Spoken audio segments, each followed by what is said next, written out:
faith stories. My now wife Chelsea was like, "Hey, you're coming to church with me on Sunday," and I was like, "All right, I've been looking at the Bible. Let's do this." Fishing memories. When I first started, I was just fish, focus on the fish. And I see the kid catch a fish. I'm like, good job, perfect, awesome. And then he goes up there, and I'm like, we're catching slot snook, and this kid's up here going, oh, the breeze. I'm like, this is exactly what it's about. Meaningful conversations. You have to stay in the Word. You have to have a good support system. You have to know what the end goal is. You have to know who God is. Positivity. This is the Faith and Fishing Podcast. Your hosts, Cam Steele. If your identity is you're an angler, whenever you're not doing well in the water, that's whenever you can't be content. And Robert Randolph. And his timing is perfect. We might not always agree with it, and we might not always understand it at the moment. Bring you interviews with some amazing guests from the fishing community and discuss all things to do with fishing and their faith. Welcome to the faith.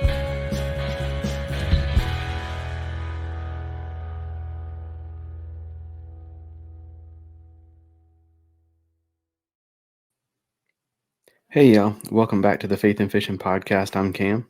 Hey, and I'm Robert.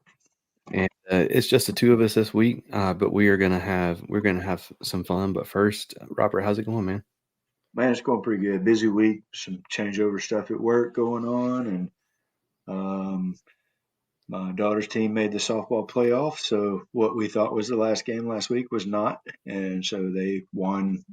They won yesterday, which would have been a Tuesday, and they play again Friday. So that'd be the second round of the state playoffs, and so hopefully they keep advancing because it's their senior season, and that would be nice to extend it for a few more games, make a little run at it. But other than that, that's really all I've been up to. What about you?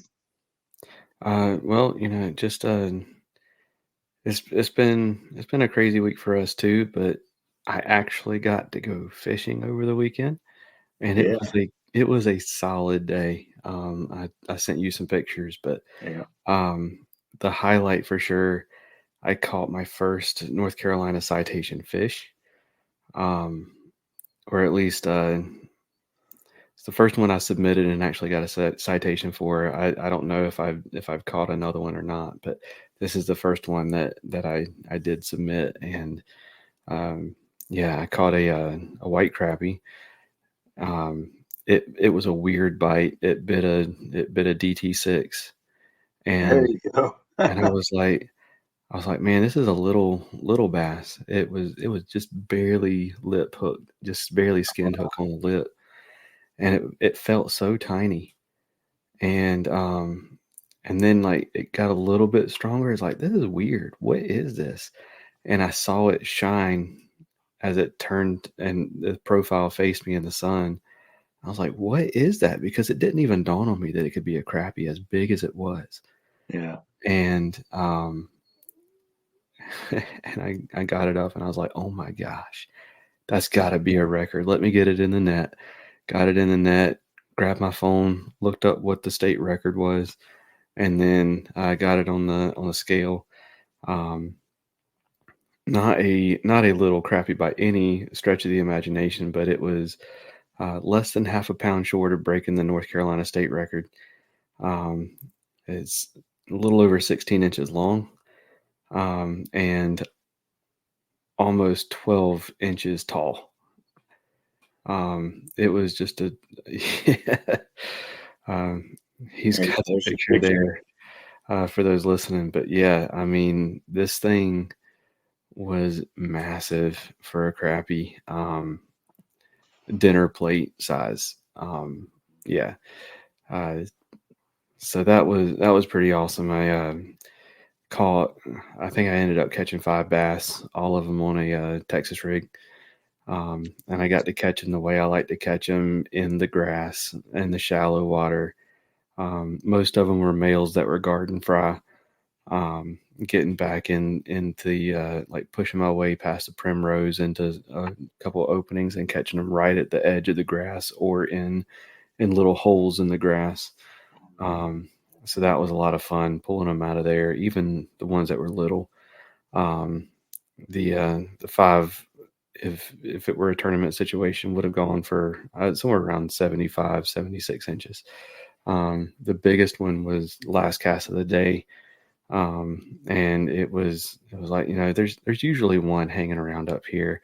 Let me just flip over here, see if I can get something. I felt my weight hit the bottom, and then I felt another tap, and I was like, there's one. And I set the hook on it, and it barely moved. I was like, oh, this is a good one. And it was a 21 incher, spawned out.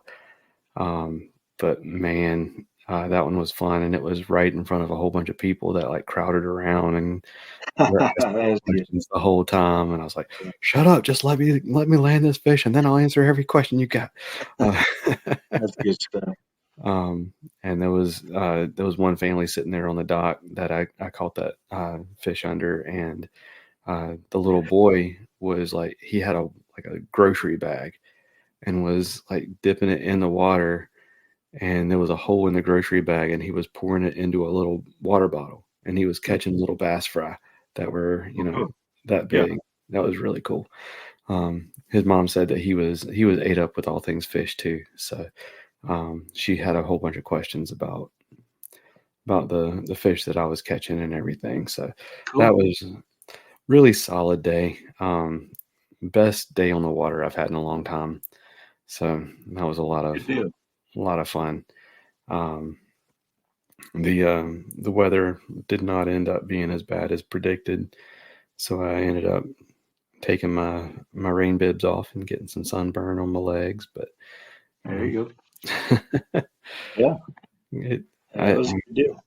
It was a really, really solid day. Had a lot of fun. Yeah, it looked like Saturday was a good fishing day for North Carolina. I was kind of looking at the results for the Falls Lake tournament, and we were actually in Rock Hill playing basketball. Or I wasn't playing basketball. Ryder was playing basketball. I was just watching them play. But it looked like those guys caught a lot of fish up there too at the I think they dubbed that like the Carolina Classic or something like that. Okay, yeah. So it looked like they caught a lot of fish too. There was a lot of fish posted on that, and looked like everybody had a good time. You had a good day that day, so that overcast, kind of rainy day, kind of paid off. So it's a good Yeah. deal. Right before the front came through Sunday. So yeah, it was solid for sure, and it's been raining every day since. Yeah. Off and on. It's currently raining outside right now, so there's potential for some severe storms. So if all of a sudden I'm just gone, it might be that we lost power. But but yeah, so we've got a fun episode this week. We are going to be going through some start, bench, cut on some different categories. I figured it was time to do something a little bit different, something fun that the two of us could get some conversations going, I maybe like it. chase some rabbit holes or rabbit trails, all that good stuff. So Yep. let's think Get Outdoors, and then let's get into it. Sounds good. Get Outdoors Pedal and Paddle is one of the largest canoe, kayak, and cycling retailers in the Southeast, with a huge selection of kayaks, canoes, bikes, and all the accessories needed to experience paddling and cycling comfortably and safely. Get Outdoors helps to expand and educate the paddling community through their free demos held on local lakes in the Greensboro, North Carolina area, and through in-store clinics and on the water courses and demos. And will even get your new boat rigged up for kayak fishing for you. Stop by the shop in Greensboro, North Carolina, or visit them online at shopgetoutdoors.com to be wowed by their selection. All right, so I went through and I came up with a few of these, and I'm going to warn you, Robert. I designed these to be difficult. These are not meant to be like obvious choices. Like you're going to have to cut something you don't want to cut in at least one of them. So, so let's start with MLF pros. We've got Ott Defoe, Randy Howell, and Skeet Reese. Okay. So you want to go cut first? Are we starting or benching? What order do you want to go in? Whatever order makes sense to you. Like if you got to go process of elimination or Yeah. however you want to do it. I'm going to go just the way that it says then start, bench, cut. All Start right. Defoe, and I'm going to bench Randy Howell, and I'm going to cut Skeet Reese. Okay. Okay. So I also am cutting Skeet Reese, but I'm going to start Randy. Just because of the stretch last year of um, breaking the record multiple times with multiple double-digit bass, and then I think it was last week he had a number 4 finish. So Yeah. and Yeah. then If we're talking about who's finishing and who's hot right now, I totally agree with you. I'm going off more emotional. I like Ott's always been one of oh, my favorites. So I'm starting absolutely, hot, and yeah. then I figured Randy's been on the show, and then so I'm definitely not cutting him. And then kind of Um, Skeet was just the odd man out on that. It really wouldn't have mattered who the third one was, no, probably. So Ott has been on the show too, if that sways yeah, you anyway. So yeah, I know, yeah, I know. But um, I'm just saying, like, Ott was my favorite with to take the show out of it. And then right. you get down to Randy and Skeet, and I'm like, oh, it's got to be Randy Howell because he's been on the show. And then we're cutting Skeet Reese. Hey, no brainer. I hear you. Yeah. But yeah, I mean, and it doesn't matter what scale you use to do these. If it's a emotional scale or if it's a statistic scale or whatever. But let's jump over to Elite Series pros. We've got Hank Cherry, Jeff Gustafson, and Brandon Pollinet. Ooh, that's tough, dude. That's tough. Um, so are we just doing it? Are we fishing just a regular tournament, or are we fishing the classic? Because that's going to make a difference. No, I'm gonna go same deal. I'm gonna start polling it. Um, I'm gonna probably bench Gussie, and then as bad as I hate to say it, I'd cut Hank Jerry. Like you can't even say that, really. I feel I can't even get the words out. What'd you say? I'm cut Hank Jerry. You know, what I mean? Like so yeah, that's what I would go with. But honestly, those are three of my favorite people to watch, and so I'm not sure why you picked those three, but I like all three of those dudes. So really you could have put that into a bag and drew the names out, and I would have been fine with that. But I do like Pollinate because I like his YouTube stuff. And then Gussie went on the Tennessee River, and I like the way that he did that. That was a different deal, and I've fished that before. It was he fished that in a very northern style and beat the crap out of people. And it's something nobody else was doing. And then, I mean, if it's the classic, I would have had Hank starting because he just seems to figure stuff out there. But yeah, I like all three of those guys. So the reason I picked those three is because you've got the back-to-back winner in Hank Cherry. Yeah, You've got Brandon Polinick, who is like as close, like he's up there in the upper echelon, and just everybody loves him. And then you've got Jeff Gustafson, who is probably the most likable guy in the whole yeah, trail. So I am going to have to cut Gussie though. yeah. And obviously starting Polinick, and then got the back-to-back winner of the classic and in the bench position. Yeah, I So mean that's it. Like I said, you could have put those all in a paper bag and drew names. I would have been okay with any of those. So yeah, that's a tough one, but that's good. now this next one is going to be probably harder for you because we're going pro kayak anglers. All right. I've got Drew Gregory, Christine Fisher, and Jody Queen. Yeah, I might not answer that question.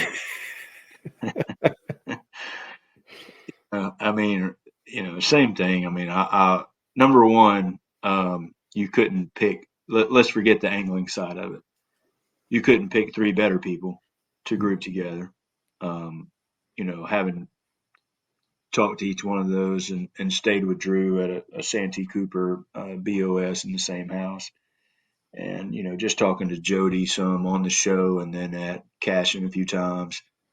And then talking with Christine at a couple of the Hobie events and on the show, and Drew on the show. They've all been on the show. But, so honestly, if I was having to start, bench, and cut those three, I would do it by kind of what the event is and where it was and what it was fishing.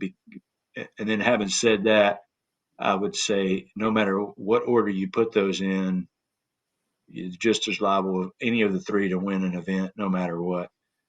You can say if it was a river, Christine would be the odd angler out.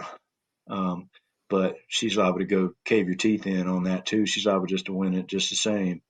And the lake, I'd probably give, if it was strictly lake, I'd probably give the edge to Christine and Jody, and Drew would be the odd man out. So if you're going to make me pick on no parameters, I'm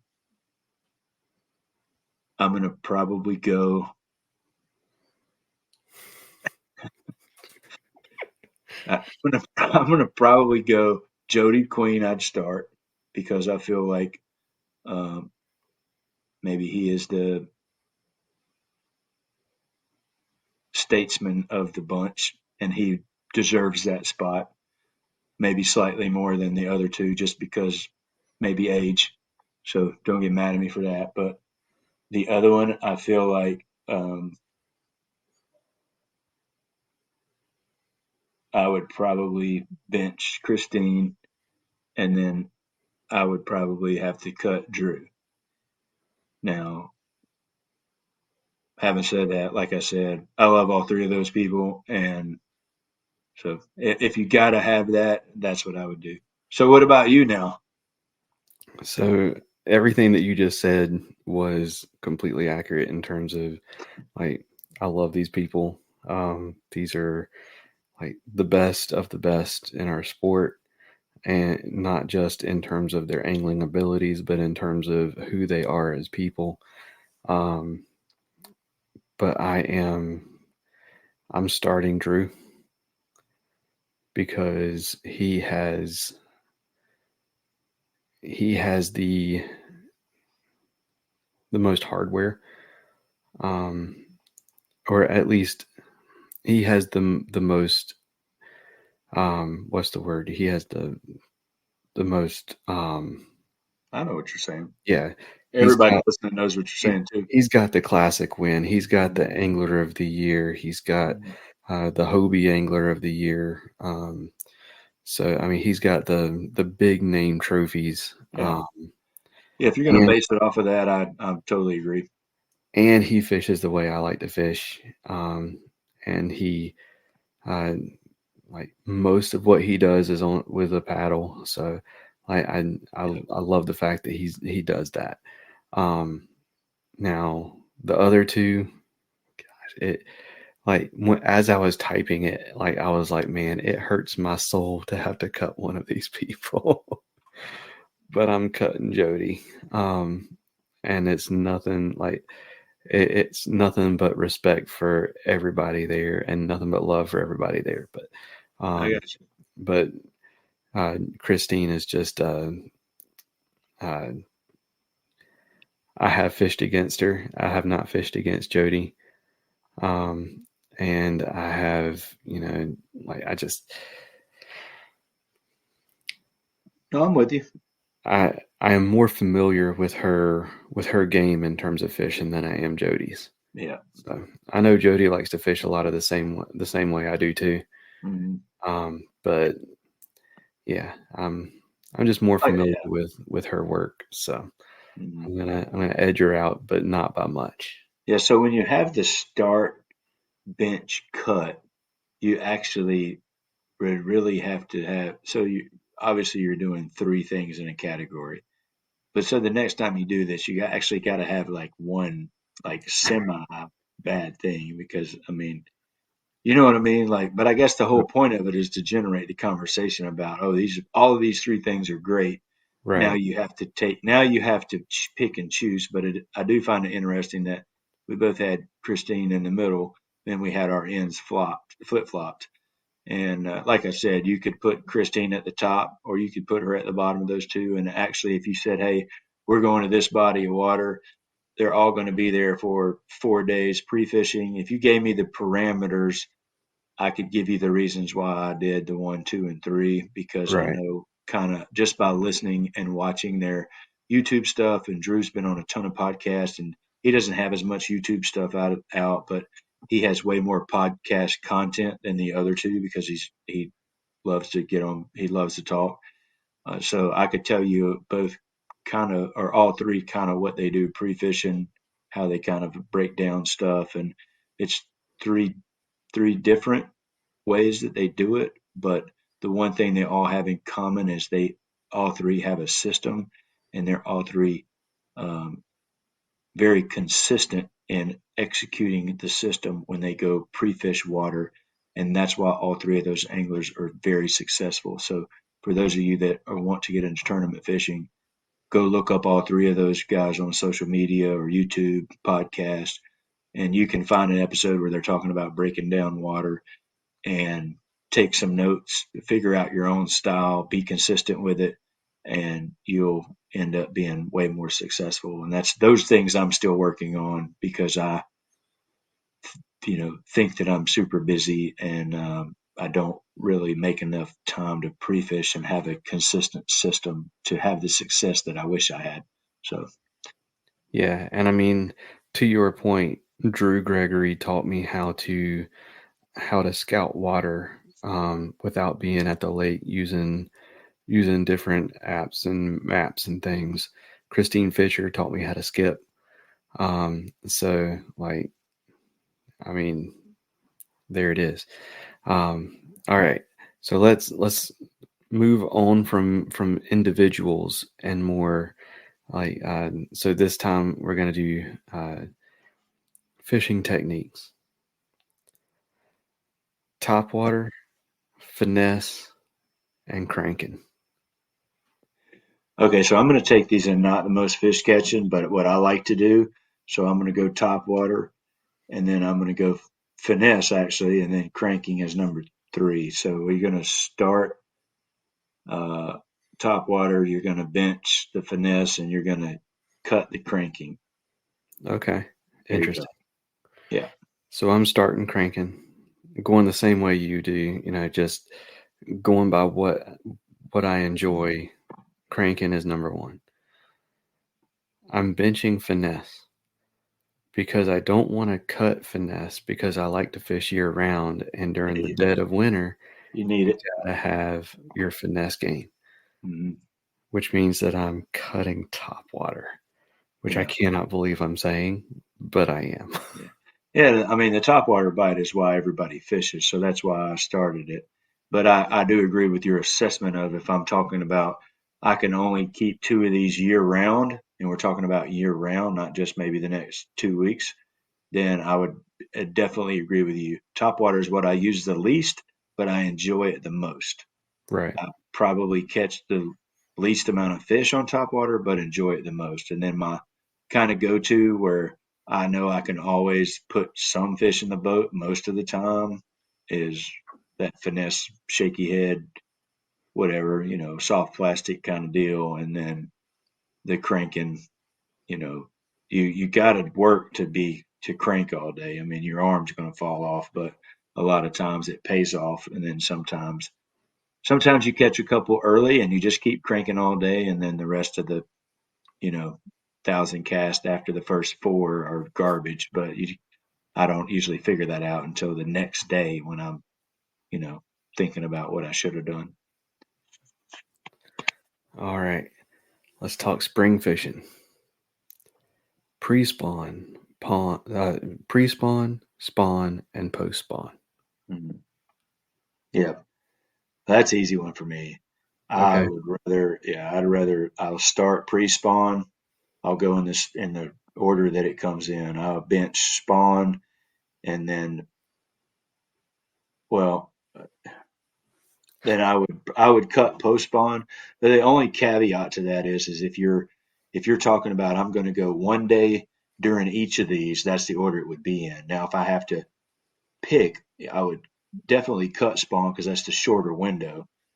I'd rather have pre-spawn and post-spawn because those are longer fishing times. But if I'm only going one day in each of those, I would definitely cut the post-spawn and I'd keep spawn. I just like the spawn.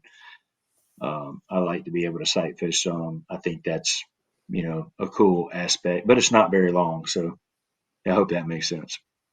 Yeah, for sure. What about you?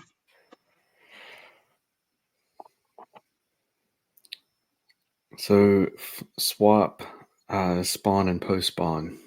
I figure that's what you'd go. So, and the only reason there is, pre-spawn is typically when I'm going to catch my big fish. Mhm. Is that time, and then post spawn, over the past few years has been when I catch my most fish.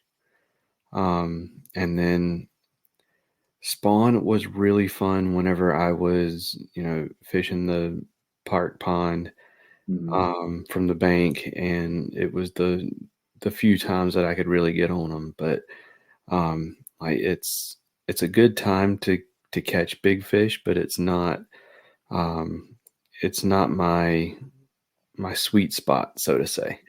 Yeah.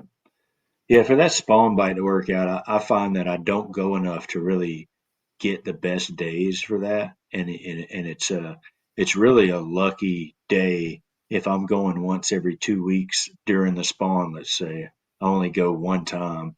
Normally, the day that I have, the wind's going to be blowing, so you can't sight fish anyway. And then you have a hard time locating and getting the fish to bite because you can't see the beds, you can't see the fish, and I think it is harder to catch. But you know, if you go on a calm day, it's it's pretty good. Like I've had a few days on Harris where you can see the beds, you can see the fish, and you can absolutely lay the hammer down on them. But if the wind was blowing 10 miles an hour, I would never have caught any of those fish. So that has a lot to do with it too. For sure. So I was listening to another podcast, Bass After Dark. If you have not listened to that one, definitely check it out. Ken Duke and Brian the Carpenter have typically a panel of three people to kind of debate a hot topic in the fishing world. And the a couple weeks ago, our buddy Ben Ricks was on. They were asking the question: should tournaments be allowed during the spawn? And I was wondering what your thoughts on that were, Robert. Okay, so I haven't heard Go that down the rabbit hole. podcast. Yeah, yeah. No, I haven't heard that podcast, so it'll be interesting to see how my thoughts match up with what Ben said. And for those of you that don't know, Ben Ricks is a biologist here in North Carolina, so he's probably pretty well versed on the effect that fishing during that spawn season has on fish, which I'm going to say is really minimal, is what I'm thinking that he would have said on that, but I could be wrong. So, should fishing tournaments be allowed during the spawn? And I think you're probably asking this from a conservation aspect. I think that's what this podcast was really asking. I would say that's the way you're asking the question. So, on a conservation um, side of it, I would say it doesn't really affect the fish population. So I would say, yeah, I would say the way that most or all states do them now. I don't know if that there's any states that limit it during the spawn. I know that the northern states, sometimes their bass season, so to speak, doesn't open up until particular dates. I don't know how that lines up with their spawns. There may be some states up there that do have cutoff during certain times. I don't know that, but No, I, Canada does. yeah, I think in the South and for where I fish at, I don't know any states that do that, and so Yeah, I'm good with that as far as having tournaments in, and then really, if somebody tried to argue with me about it, about oh, it's no fair, you can see the fish and there's no sport in it, or whatever they want to say, um, you can see them every day now with live scope. So you tell me the difference in sight fishing or sight fishing with your eyes or sight fishing with the screen and the live scope. And the wind doesn't matter for live scope. You have to have a calm day to really work that with your eyes. But the live scope, you can use that every day, and you can still see the fish. And you can probably see more fish with live scope than you can sight fishing. So, Okay. So what about you? what about from a non conservationist standpoint? So the non-conservationist like tournament side of it, um, there's a couple of different tournament sides of it. One would be the competitor. If I'm entering a tournament, would I want to be a competitor and enter a tournament during the spawn? And for me, I like it. I like to fish the spawn. I mean, we just rated that, so I'm good with fishing tournaments in the spawn. The second thing would be the competition side of it and the competitiveness as the tournament director, or who if I'm putting on the tournament. And I would say that it probably takes some of the skill and competition out of it. I like the spawn because I can see the fish and I can see, oh, there's my target. There's the fish right there. And I'm going to flip in there 15 or 16 times or until I get bored with it and try to see if I can make that fish bite my lure. And so the competitive side of it, you know, as a tournament director, I think it does take some of the skill out of it, but you still have to find the beds and you have to find the fish. And then I had another point, but I may have just forgotten. Um, I was going to tie it back into something else, and it may have been the live scope thought again. I mean, I think that this next year you're going to see some tournament organizations move away from that, or you're going to see some limits on transducers and screens. Um, I don't know what tournament organizations or what each one will do or how they will differ, but there's already been some tournaments that have been held without it that I've been hearing some feedback on other social media podcasts that, and I forget the tournament that it just happened, but it was only maybe 3 weeks, a month ago back now, and it was pretty well received, and it was a no live scope type deal. So I think you're going to see some tournament organizations move away from that. So to me, it'd be the same thing during the spawn and having live scope. Same. Okay. What about you? So from a conservationist standpoint, I'm there with you. I the impact is going to be pretty minimal. If anything, it's going to be helpful. It helps slow down the population spread of the bass, since bass anglers are so allergic to eating bass. But from a competitor standpoint, it makes no difference to me. The odds of me fishing on the right day during the spawn in a tournament are extremely low. Yeah. I will say this from a spectator standpoint, and you kind of touched on this a little bit, but I wish that the elite pros, the elite series, the MLF, even throw NPFL in there and some others, like I would love to see them move away from chasing the spawn, because throughout the season they start in Florida and move up, and they're trying to hit the spawn all the way up. And I would really love to see them move away from that for a couple of different reasons. I know they never will, because the big fish are what what draws in viewers that are not anglers. But those of us that are anglers, I think I'm not alone. I would love to see them put together patterns on the toughest days in the toughest waters at the toughest time of year, because the NBA does not play on 8-foot rims. So why are we trying to put professional anglers on the water only at the time that would be the best day for them to be on the water? Yeah, that's an interesting thought process there. So, yeah, I'm good with that. But I do think it all boils back down to the TV dollars, the money, the viewership. And Yeah. I think you're absolutely correct in your assessment of, I don't think that will change as far as how they schedule tournaments now. I would like to see it, it used to be there were fall tournaments as well for the Elite Series, and now it's over with. I think by August or something silly like that.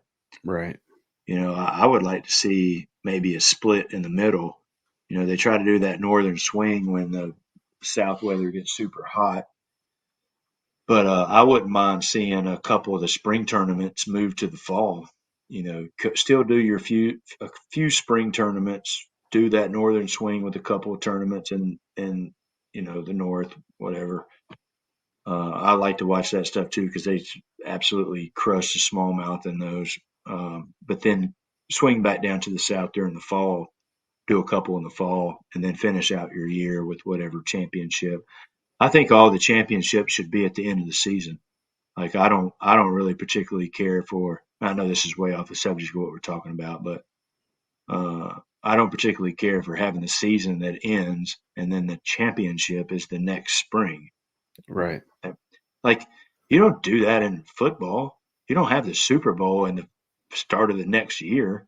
How Yeah. dumb is that? I mean, you talk about momentum, and you got these dudes now. Whatever Red Crest and the Classic, two different animals altogether. Because if it's Red Crest, it's either going to be Wheeler or Connell, and they're dominating this year. I mean, you can just turn the TV off and put your money on one of those two. But the Classic's the same way. You qualify for it the year before. I say give it 6 weeks in between. And I know there's a lot of logistic stuff with the Classic, and it's a big expo show as well. But they could figure out how to make that happen. Do Yeah. it at the end of the season. Same with Red Crest. Do it at the end of the season. Have a fall. Boom, it's done. And then you start out the year brand new. You're not doing a couple of tournaments and then doing Red Crest, and you're not doing a couple of elite tournaments and then the Classic that qualified from last year. In that crap in the same year. I agree with that. But yeah, like my favorite tournaments to follow and to watch are the ones on the Sabine River, where they're little bags and they have to work every second to get the 13 pounds a day. pound. Yeah. Like whenever you're going to weigh in with 11 pounds and you're like, I have a shot. Yeah. Um, Yeah. That'd be my kind of tournament, except that my bag would be like 2 pounds. It'd only be one fish. Maybe a pound and a half if it was just one. But yeah, that's awesome. That ended up sparking some good conversation there. I love it. Yeah. All right, so going into another really hard one: books of the Bible,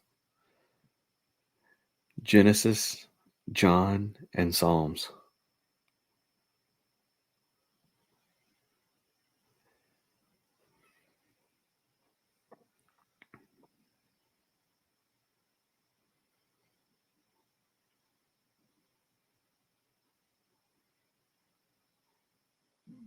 I think you have to start John, you have to bench Psalms, and you have to cut Genesis. Okay. And so here's my reasoning behind that. I think without John 3:16, I think you're going to have a pretty tough time getting people to believe in the Bible and Well, I have mean, faith in it. it's the thesis statement of the Bible. Like, Exactly. and That's the why. entire thing is summed up in that one verse. Yeah. So that's why I started that. I think Psalms has so much wisdom in it that it would be a shame to cut it. But at the same time, I mean, I'm really torn between the Psalms and the Genesis because I really think it's important to figure out how it all started as well. So, I mean, really, you could go either way, but I think John is definitely the start. And I'm going to stick with my original answer and go Psalms just because there's so much wisdom there. And I think a lot of people can read Psalms and relate that to their lives. And I think that draws people into the Bible, and it helps them like, oh, okay, well, this Psalms here, I can relate to that. I can relate to that. Whereas if you're looking at Old Testament stuff and you're saying this person is related to this person, is related to this person, is related to this person, like nobody wants to read that. I mean, it's not engaging as a reader. To me, it's not. So I'm thinking you got so much wisdom in there, it pulls you in. Let's keep that. And then how it started is super important, but I think if you have to cut one of those three, that's what I would cut. But you can make an argument the other way as well. So And I'm going to. yeah, go ahead. So in Genesis, you have creation, you have Noah, you have Abraham and Isaac, Jacob and Esau.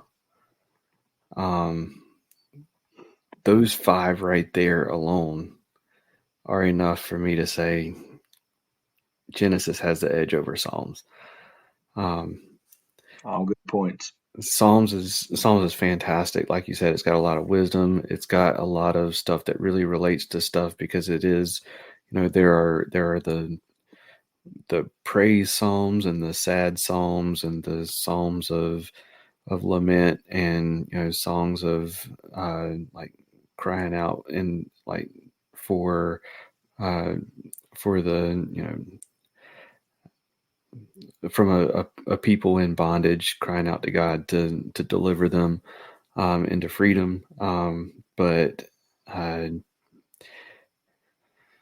giving the edge to Genesis, but not by much. I'm with you. I like that. I like that. Yep. All right. Let's go David, Paul, and Peter.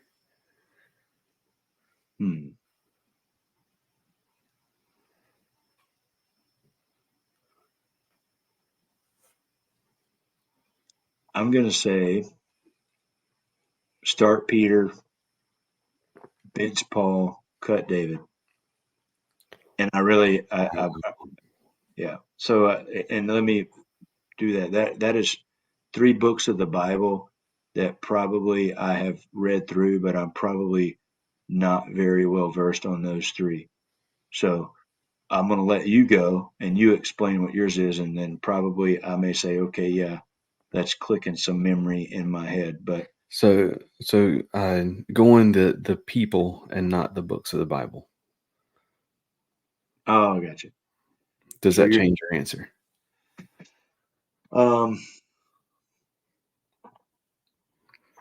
You said Peter, Paul, David.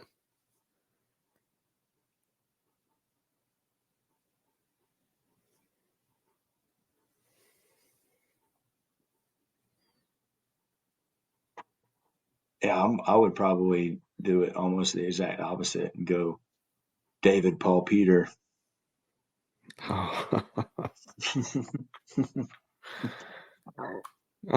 So I had it the way you had it originally. Oh, I'm starting Peter. The story of Peter like denying Christ and then being rebuilt on the beach with the feed my sheep speech that gets me every time, and that is you know that's a really powerful one for me. And Peter is the hothead of the group, and then you've got Paul, which is, here's a guy who, like, the ultimate turnaround. If God can use this guy to literally shape Christianity into something more than an offshoot of Judaism, into something for the entire world, then there's not anybody that God can't use, because this guy was hunting down Christians. And then with David, I mean, obviously David is also in that same boat. You get David and Goliath being picked as the king, even though he's the youngest and the littlest. Like, he wasn't even at the meeting at first, whenever Samuel was there picking people, because they were like, oh, it won't be David. Right. I mean, you got the story of him and Bathsheba, but Peter and Paul connect to me on a more personal level, and in terms of building Christianity into the whole world, rather than just that offshoot of Judaism. Yeah. So, Yeah. Like, I get more of what you're saying now. So, I agree with that. And,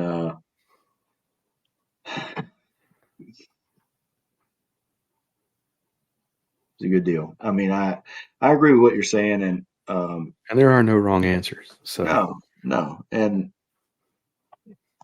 there's definitely, all the questions you've asked so far are tough choices, and you could really flip flop things. And so that is the point of the questions, is what would you pick? And it's like, oh, why did you pick that?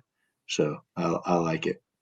all right. So this one was a very difficult one for me, in a very different way.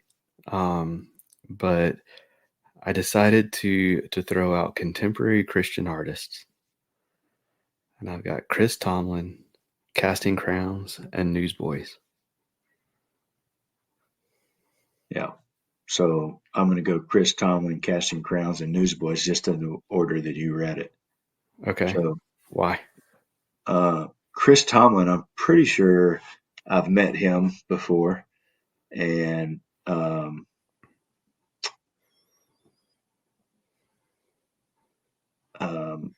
and then Casting Crowns, like, I know some of their stuff. And then the Newsboys, I could probably sing along to their songs, but I couldn't tell you exactly what they are at the moment. So that's the reason I put them in that order. Okay. Yeah. So this one was difficult for me, because in my head I thought, dang, I'm going to have to start one of these bands. I'm going to have to cut one. I'm going to have to start one. Okay. But I will say the other thing that was difficult about it is the Newsboys. So I really liked the Newsboys when Peter Furler was their frontman. Now that it's Michael Tate, I'm not a fan. And Toby Mac and Michael Tate, I will always have beef with, because they were instrumental in breaking apart one of the greatest Christian bands of all time in DC Talk. But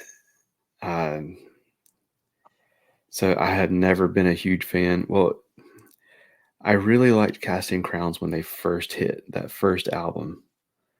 And then after that, it was like, I really am not a huge fan anymore. It's like, as soon as they hit the first note, I know this is Casting Crowns, and I can probably play along and sing along, even though I've never heard this song before. Yeah, I'm with you. So, because Newsboys is iffy, I really like Peter Furler, but I'm not a fan of the new Newsboys. I'm starting Chris Tomlin because he is a good songwriter. He's a good lyricist, and he is good at what he does. Even if it's not my style, he's good at what he does. He makes songs that are easy for people to sing along with, easy for worship pastors and other people to duplicate. I still remember. I can't remember who was interviewing him, but I remember the interview where I think it was "How Great Is Our God" had just come out, and they were like, So Chris, tell us about your new song. He said, well, I'm Chris Tomlin, so it's in G. And as long as you've got G and a capo, you can play any Chris Tomlin song. But I'm starting Chris Tomlin because he does have a lot of powerful music. I'm benching Casting Crowns because they have some good songs that I have enjoyed.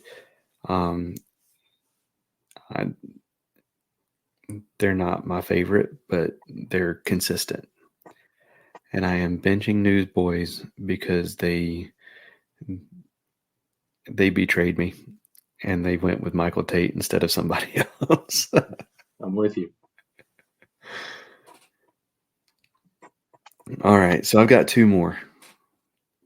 In sports, I'm going NBA, NFL, and MLB. Oh, what are we keeping? What are we cutting? That's super easy. I'm going to say we're starting MLB, and we are benching NFL, and we're cutting NBA. Okay. Yep. And I know that's probably not the order you have them in, but I will expand on it a little bit. Yeah, go for it. I think that the MLB probably has. Some people think this is bad, but I'm on the side that I think it's a good thing that they have stuck to tradition in a lot of ways, and that game has not changed very much. The only exception to that would be the instant replay that's in there now, and at some point you will see them go to some automated strike zones, kind of like the minor leagues are doing now, where you can, if you're the batter or the catcher, you can appeal the pitch and to see if it was a strike or a ball if you think the umpire made the wrong call. I think the NFL, the reason I didn't put it in the top spot, although it is probably by far the most watched and the most popular of the three, I don't care for some of their stances on things in the past 5 to 10 years. And I think a lot of people are turned off by that, and I'm one of them. I do love the game of football. If you would have said sports wise, which football, baseball, or basketball, football would have been definitely number one. It's my sports love of my life. It's what I played the most of. Baseball was second. Basketball was definitely third. But at sports leagues, I'm going to go MLB, NFL, and the NBA. Honestly, if you'd have asked me in the late '80s, early to mid through the '90s, NBA would have been right up there with all three of them. All three of them I love to watch during those time frames. But uh, as they grew and they progressed, they kind of some of them went different ways. But um, when it was my basketball, then to me was different than it is now, and obviously everything changes. Everything continues to grow and evolve. But I used to love watching NBA during that time frame, and to me, it's just lost a lot of its luster. I will say the last couple, I've probably watched more NBA games this year and a little bit of last year than I have in a long time. So I think to me, it's recaptured maybe a little bit of that. So that's why I have them ranked that way. I think Major League Baseball is definitely the most boring to watch, but I'm okay with that. I'm okay with a slower game and a little bit more boring because it's a chess match, and you definitely have to be a student of the game and appreciate all the intricacies and down to what pitch they're throwing and why, and the whole count situations or the batting averages in different counts. There's multiple chess games going on inside of baseball at the same time, and if you dissect it and understand it on that level, a lot more people would be probably tuning into it. But then again, if you're not into that, that's the most boring one to watch. So, uh, which may be your argument for having to cut Major League Baseball in just a second. But so that's why I have it that way. Major League Baseball, NFL, NBA.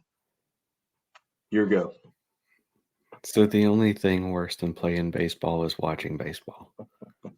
I hate baseball, and I have always hated baseball. Yeah. I was the kid growing up that if I tried it once and I wasn't good at it, I didn't like it anymore. Yeah. And I was not good at baseball right away.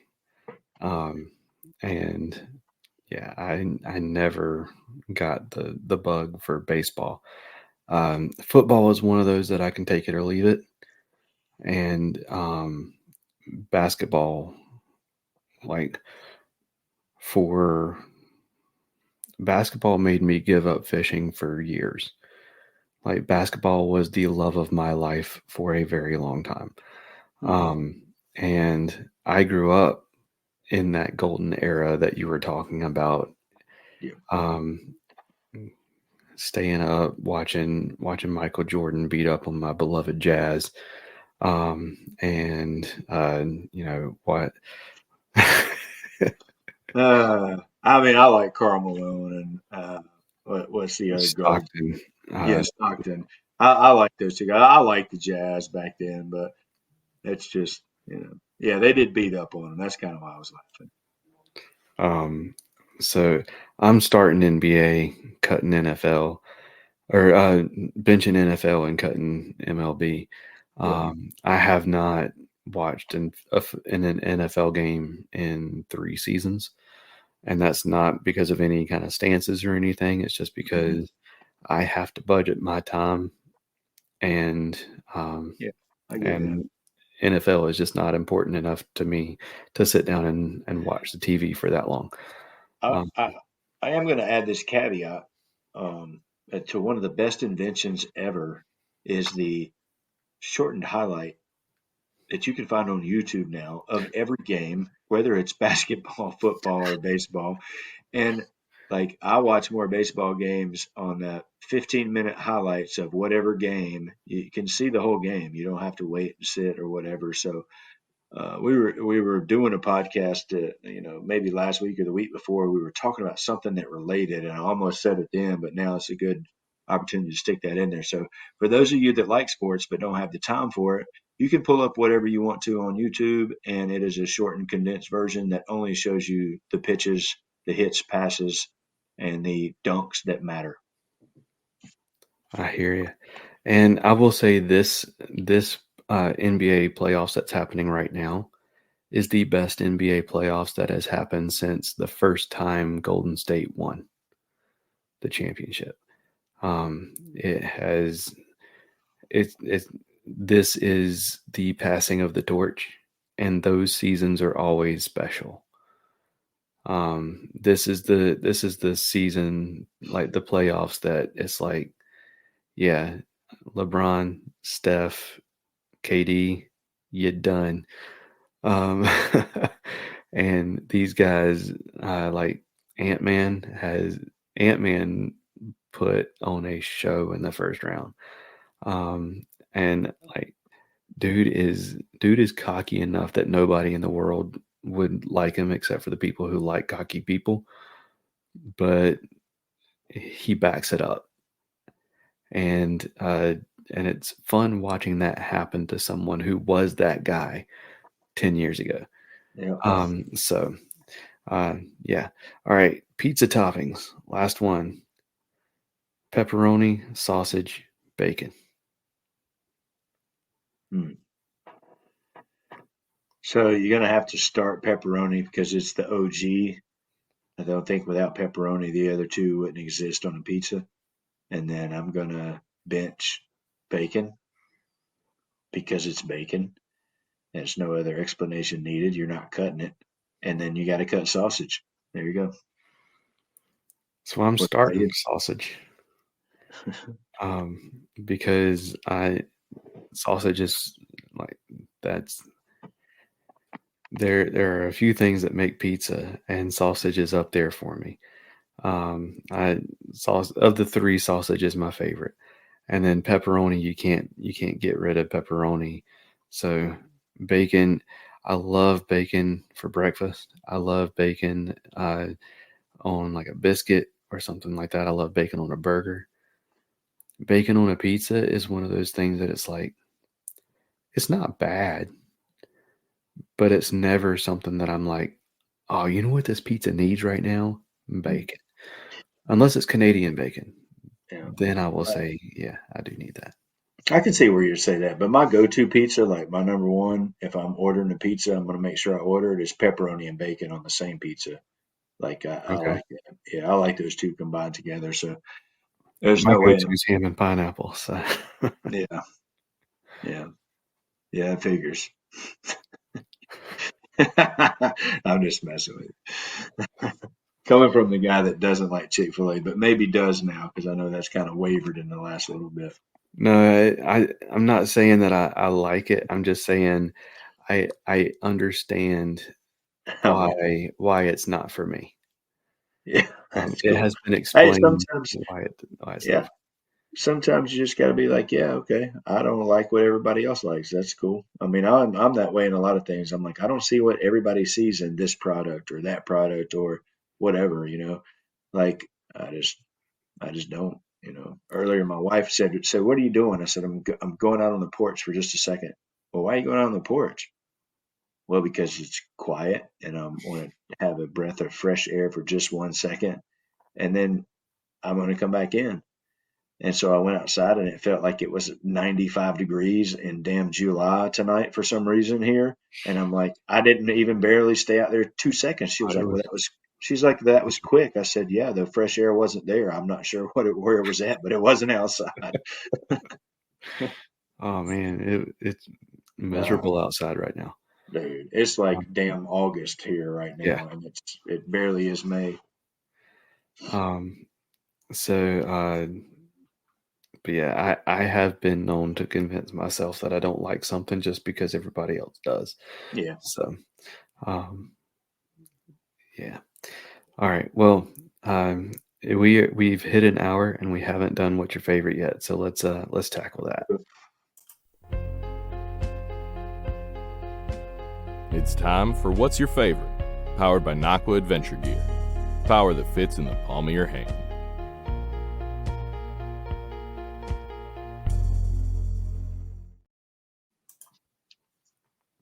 All right. So, did you come up with what's your favorite? So some of your questions kind of overlapped what I had. So one of them I'm going to have to change because I did have pizza toppings on there. All right.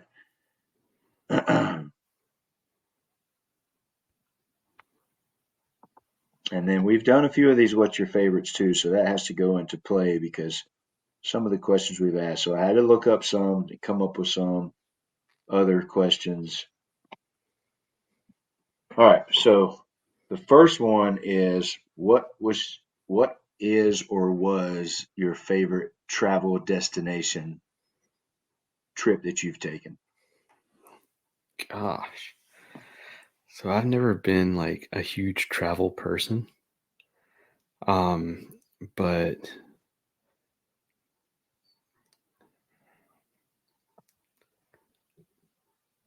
man. So shortly after we got married, my wife and I ended up going on a cruise with her family. Her her grandparents decided to splurge for their 60th wedding anniversary and take the whole family on a cruise. And we did Aruba, Bonaire, Curacao, Puerto Rico is where we took off out of, and it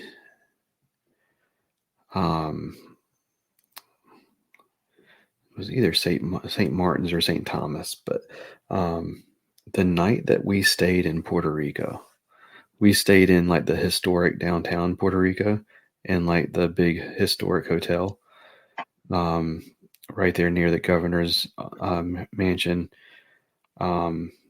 That was awesome. Just going through like seeing like the historic side of it, and like we were there at the same time that all the protests were happening about the governor that was there. So it was really interesting to see that cultural side of it as well. But the food was phenomenal. And again, we stayed one night. And so we were there that night and we were there that morning, and then we got on the ship that afternoon. But we went and like walked near some of the forts. We had pina coladas at the place that invented the pina colada. We had so like me being the nature nerd, like we were there and I was like, oh my gosh, those are wild frigate birds, and like there were wild iguanas that were longer than I am tall. And so that was really that is probably the one that I would like to repeat the most is Puerto Rico. Gotcha. What about you? You're probably more well traveled than I am. I've been a few places, and just so you know, if I cut off, it says my battery's low, but it's plugged up, so I'm not sure what's going on with that. So if it cuts off, that's why. Is it plugged into the wall? Yeah, it's plugged in everywhere. I just checked it, so Okay. I'm not sure. Something's wrong with it, but so ours was a trip when I was a kid, and we went from around Nashville, Tennessee, is where I grew up, and we went across to California in an RV with another family on a 2-week trip. And we went across on I-40, and then we came back. I think 64 may go all the way back across. It's just more northern than I-40. It was a 2-week trip, and we had all kinds of stops, and we stopped at a ton of places. So it's not really one specific destination, but that trip in general was like always sticks in my mind as the best trip, which I didn't even know the answer to that question. I hadn't even really thought about what my answer would be. I was just looking for good questions that weren't the same as what we had been asking. But then while you were answering, I'm like, well, mine's easy because there's one trip that I always talk about. It's that one. And we went everywhere from Grand Canyon, Alcatraz, just everywhere you could want to stop at on that. We stopped at, and my dad and the other we went with another family. So the dad switched off driving at night, and when we would wake up in the morning, we'd be to the next stop, and we'd get out, we'd do some things, and then we'd get back in and we'd go to the next stop. And they had it all planned out for 14 days all around that loop and places to stop. And so Lake Tahoe, I mean, just anywhere that was closer along there that was a destination spot we stopped at. So that's my favorite. Heck yeah. Yeah. All right. What's your favorite ice cream flavor? So pralines and this one. No, yeah, I don't think so. Pralines and cream. If it's a Baskin Robbins, that's what they call it. It's called some different things, different places. But is that like butter pecan? Is it like what? Is that like butter pecan? No, it's got caramel in it and praline nuts. It's just called pralines and cream. Yep. What about you? Well, you said that's if it's Baskin Robbins. Is there another one? Well, no, because I mean, I'd probably go Rocky Road number 2. That's the same anywhere. But they have that ice cream flavor different places. Just at Baskin Robbins, that's the original one where I had it, and that's what it was called there. But then you go somewhere else, it's the same ice cream, but it's just named a little bit different on different places. Yeah. Okay. So pistachio is my favorite. Hmm. And mint chocolate chip is a close second, but it has to be green. Yeah. If it is not green, that means that it is not going to be sweet enough. It is going to be too minty. That's my wife's favorite, mint chocolate chip. My kids like it too. Yeah, that's a solid one, but pistachio is my favorite. Yeah. Both good choices. So are we doing another round? Sure. Okay. Crap, I forgot my other one. Do your other one and let me look it up if you have another one. If you don't, I'll look it up and we can wait 1 second. Who's your favorite professional angler? Oh, Gerald Swindell. No question about that. And I don't think it has. Yeah, I don't think it has as much to do with the angling side of it as just the entertainment value and kind of his storytelling ability, and just like, if there's one person I could be on the boat with and fish for a day, I mean, he's up there. I don't really think in the era that we're in now that anybody else is on that level for me as far as entertainment value. Now, obviously he's a great angler, but obviously he is more of the consistent angler that is going to get so many good finishes that at the end of the year he's going to be up there in points normally. He's not going to have to worry about getting the boot from wherever he's at. But I don't think he's going to go out. He's not going to go out and win 2 or 3 tournaments a year either. That's just not how he rolls. I mean, he's a junk fisherman. That's the way I like to fish, is just putting whatever you can put together and scramble. But more than anything, I like his outlook uh, on life and the stories that he shares and his attempt to shine light in the good places. What about for you? I'll be honest with you, I had forgotten about G-Man. That's a solid pick. So there were a few people that came to mind for me. Randy Howell was one, Ott Defoe was one, and Taku Ito was one. All great choices. I like all 3 of those guys. And like, so you've got guys like, so Taku Ito, it's all personality. Like, he does not fish the way I like to fish. Like, I have no like connection to him in terms of fishing, but his story and his personality are so amazing. He's just infectious. And then you've got, Randy Howe, is kind of, he's got that long list of accomplishments. He's a solid angler. He does all this stuff for, the King's Home, and just a great guy. Ott Defoe, he's right up there with Randy, and he's got that line of Rapala crankbaits.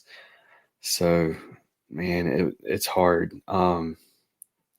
In terms of personality, it's got to be Taku. Yeah. It's like, to be able to take somebody to be a like primarily smallmouth finesse fisherman, and to be able to capture someone like me to the point where I am a fan of him and I follow what he does. Like, our styles could not be more far apart, but like, he has captured me as a fan, and like I follow what he does. So I'm gonna say it's Taku. Yeah. Yeah, I like that.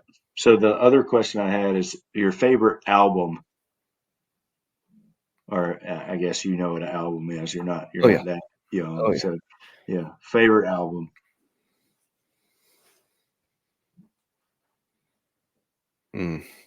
That's a hard one. Because I'm a music guy.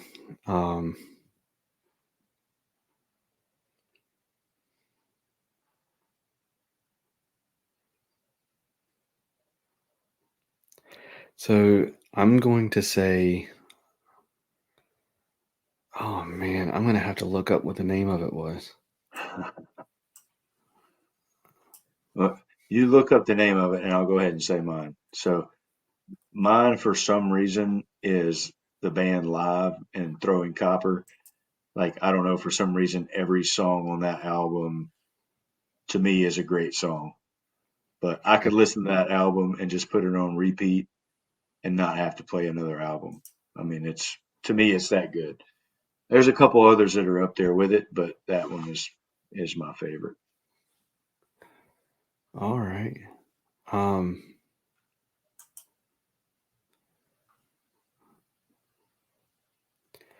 So I am going to say Take Everything by Seventh Day Slumber. So Seventh Day Slumber is this hard rock Christian metal group that all of a sudden, out of nowhere, they put out a worship album.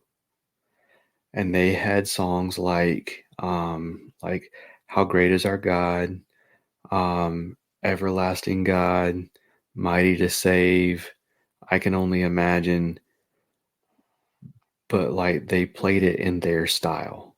That's Like cool. headbanging metal music, and it really changed their whole outlook. They became a hard rock worship band that went from, just kind of doing like a metal concert to doing church services and stuff and having altar calls in their metal concerts and stuff. But it also, guys like me, that it's like, oh gosh, this song, I hate this song. But now all of a sudden it's got this crazy guitar riff and you're rocking out to it. And it's, that one. Yeah, I'm with you.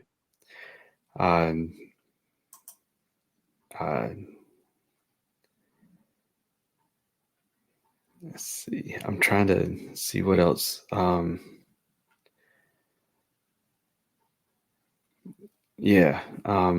at it, they had How Great Is Our God, I Can Only Imagine, Nothing But the Blood.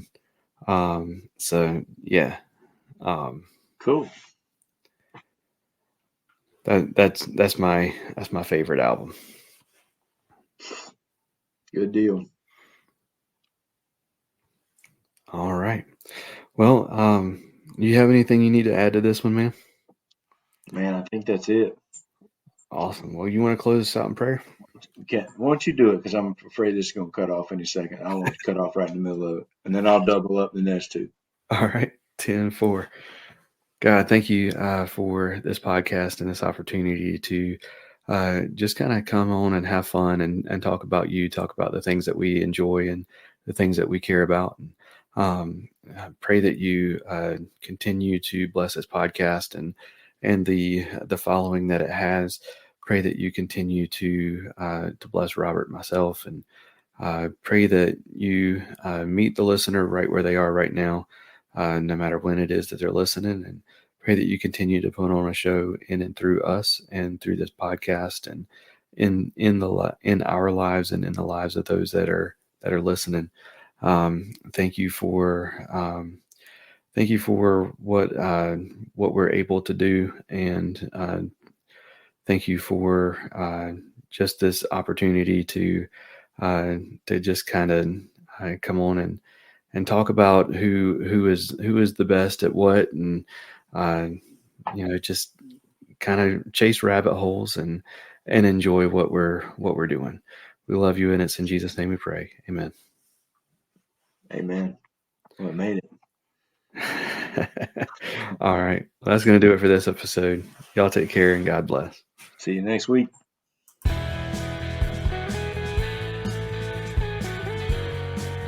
Thank you for listening to the Faith and Fishing podcast. Please consider supporting those that support us.